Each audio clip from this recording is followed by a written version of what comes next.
Welcome to day 6 of the 12 days of Christmas.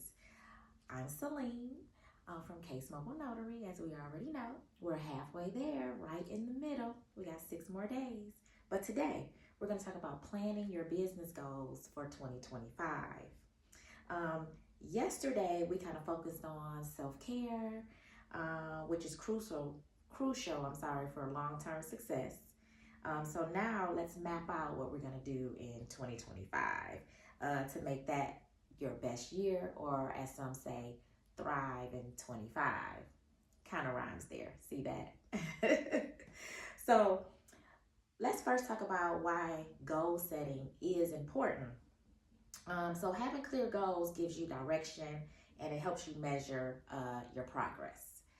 So I think having goals is really a significant part of being a business owner and kind of seeing where you want to go, what you want to do in your business, what's working well, what's not working well. You want to use those type of insights actually from and kind of think about 2024, what worked well, what didn't work well, what are you going to do different in 2025. So that's kind of what we're going to talk about today. We're going to set some SMART goals. Everyone already knows what SMART goals mean or is. If not, let's just run through it real quick. The S stands for specific, M is measurable, A is for achievable, R is for relevant, T is for time bound. So SMART goals. So what we're going to do is I'm going to kind of run through each one and give an example of your goal is going to, grow your mobile notary business. So we're going to go through an example of those SMART goals. What I also want to talk about too is I took, back in early March, I took a training course with Monarch Coaching. And we did this type of example actually in the coaching program, which I loved. I'm going to link the coaching program in the description box so you can kind of look at it. I left a wonderful review on there. You'll be able to see it under Case Mobile Notary. I think the training class was great. It was about leadership and everything, which you need to know how to be a leader if you're trying to run an effective business. So I do recommend that course as well. But within that, when we did the specific or the SMART goals, there were 2 additional questions basically added on to that, which I think was pretty relevant, and I think it should go on to attach with your SMART goals. So we're going to kind of run through that really quick to give you an example of what that should look like when you set up your goal. For example, so your goal is going to be growing your business, right? So specific. So let's say, for example, you want to do a minimum of 3 closings a day by, because we're getting specific, by maybe contacting signing services, letting them know you're available today. Maybe contacting 4 signing services each day to let them know, hey, I'm available to work with you today, for example. Measurable, how are you going to measure it? So you would say something like you want 15 closings a week for a 5-day period.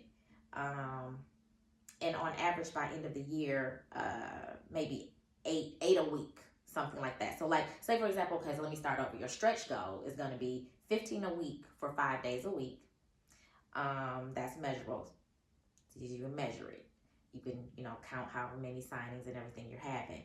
But on average, by the end of the year, you want to have at least 8 a week, for example. 15 is your stretch goal. 8 a week is, what you want to have. So you always, I've been in sales. I've always worked in sales. So you always want a stretch goal. So I put that in there as an additional. You don't have to have that. So achievable. So let's see what could be our example for achievable. You could say, I think this is achievable by signing up with more signing services. So you're going to grow your business by signing up with more services, for example. The next one is relevant. I would say it is relevant to my values of helping the community, especially seniors, and to help protect against fraud.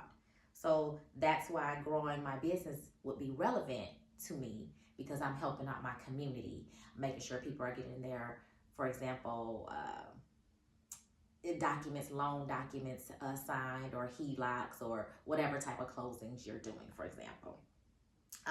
So time bound. I would like to achieve this goal, for example, by the second quarter of 2025.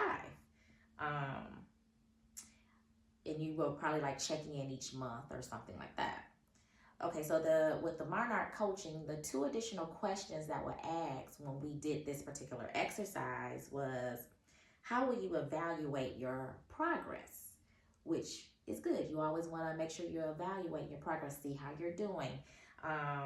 So by tracking daily signings on a calendar within Notary Assist, for example, is how I would track, how many signings I'm doing each week, right?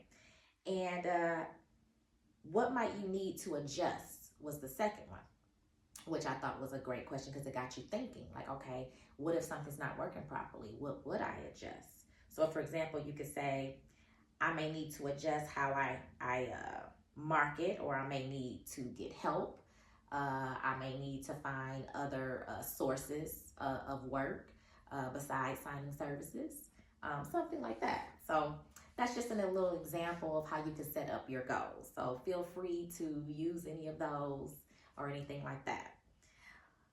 So we're talking about the holidays, right? So this is still Christmas time. So I think also the holidays are a great time to set your intentions. So another thing you could do is you can write your goals down, put them in a festive envelope, for example, and then open it next December to see how far you've come with it. I think that's a great idea. Put all your goals down, what you're thinking of doing, put it in a cute little holiday envelope, make it festive and cute for Christmas, and next year around the same time, open it up, see how well you did. So I think that's going to be it for now, reflecting on, your goals, breaking them down with a solid plan.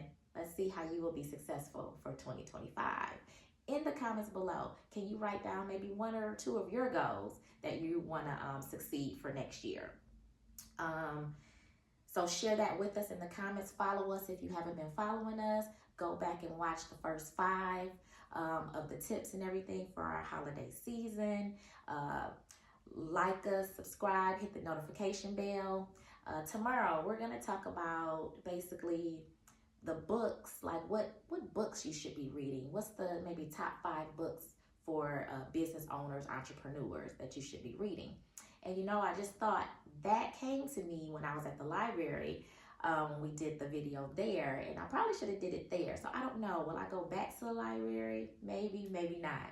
But anywho, I think so far, I hope you guys are having fun. I'm having fun, and see you in the next one. Thank you.